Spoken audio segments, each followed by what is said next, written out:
Hi, friend. I'm going to tell you a story. My name is Classic Billy, and I'm going to tell you of the time I went to work. I like to call this the time I went to work and almost died 3 times and still went to work.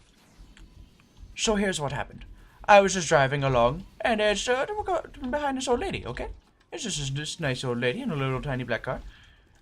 I have nothing to worry about. I'm just behind this little old lady inside her little black car. But then what do you know? We're going into a school zone. I'm just like, okay, I'll slow down to 20 miles per hour. All right. I'm a little bit behind her. I'm not entirely tailgating, but I can see how she might have thought that. Suddenly, out of nowhere, in the middle of big old blue, we're not in the ocean, but I'm just going to call everything blue, she decides to slam the brakes. And almost kills me in the process. I managed to slam my brakes in my big old truck, and I don't kill her and me in the process. So yeah, that was that.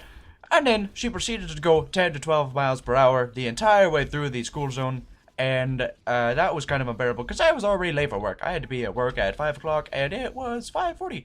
And I was already late to work because I had forgotten to get gas and I couldn't find my wallet. And I called him in. I was like, hey, I can't find my wallet. Like, you don't need your wallet. And I'm like, no, I have to get my license. I'm a good boy. And so that was the reason I was late. What is going on with my sound? Oh, God. But anyways, I continue on forward. Oh, also, right before she turned right as we got out of the school zone, and you won't believe this, she flipped me off. I didn't appreciate that. I don't know why she wanted to do it, but yeah, she flipped me off, and that kind of hurt my feelings. Why is this a full crit server? I don't like this. So after moving 10 miles an hour this whole time, and holding me up and every other car behind me, she flips me off as she turns a corner and then proceeds going 90 miles per hour. I don't understand what her logic was. She doesn't know me. She doesn't know my time. She doesn't know the day I've been having. Honestly, it hurt my feelings. I wish I could just confront her and ask her why she thought that was necessary.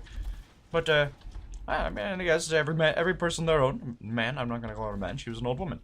Then right after that, as soon as I got out of the school zone, some crazy man pulls up in front of me. He just pulls right out perpendicular to the road and he stops dead center. So I have to swerve around him, and as I do that, another person seemed to have been following him. So that person comes out, and I have to swerve to the left to avoid that person. And then out of nowhere, there's a lady who couldn't see me behind a first truck that was parked in the middle of the street, sideways, perpendicular to the street. There's a lady in this like little green beat-up car, Camaro or something. She flies up from my left, and I have to swerve right. And all this happened within the time span of me trying to figure out why that old lady flipped me off. So yeah, that's my story. Then I went to work, and everybody asked me how I was doing, and I died. And that's basically how the rest of my day went. I didn't take the hint. I think God was trying to tell me, hey, you should, don't go to work today. I mean, shit's gonna happen. And then saw the old people were mean to me that day. Then there's like this old guy, bacon. Oh, my bacon's too greasy. It's bacon, sir. I can't make anti-grease bacon. Oh, my bacon's too greasy. I don't want to. So we bring him some bacon and crepes. I'm a server, by the way. So we bring him some bacon and crepes. He wanted a Swedish crepe with a side of 4 bacon. I'm like, okay, I'll get you that. No problem. I'll get you that. So I bring it to him. I leave, and the manager walks by. He's like, hey, what are you doing? And he apparently tells the manager, everything is soaked in grease. I mean, the bacon, I could understand if it was soaked in grease, but Swedish crepes, we don't cook that in the same thing. We don't cook crepes in grease. So, we simply go and get him some more bacon. He didn't want any of the crepes. And I bring him some more bacon. Actually, no. The manager went back to make himself some bacon. I had another table that needed 4 bacon. And he's just like, I go to him, I'm like, hey, I need 4 bacon. And he's like, here's 4 bacon, take it to the table. And I'm like, okay. I take it to my other table. And then I go check on the old man. I'm like, hey, how you doing? He's like, I'm still waiting for my bacon. I'm like, oh, shit. I go to the manager, and I'm like, yo, I took the bacon to the wrong table. And he's like, good. You're going to have to go tell the old man it's going to be a while. All right, so I go to the table, and I go look at the old man, look him straight in the eyes, and I kneel down and say, sir, that was our last pieces of pre-prepared bacon that you had. I'm gonna have to get you some more, but it's gonna take some time. And he's like, as long as it's crispy. I'm like, okay. I'm gonna make your bacon crispy. And so, it takes like, I don't know, 10 minutes for us to get that crispy bacon out. The bacon finally comes out. I wrap it in paper towels, let it sit for like a minute. Then I wrap it in some more paper towels, let it sit for like 30 seconds.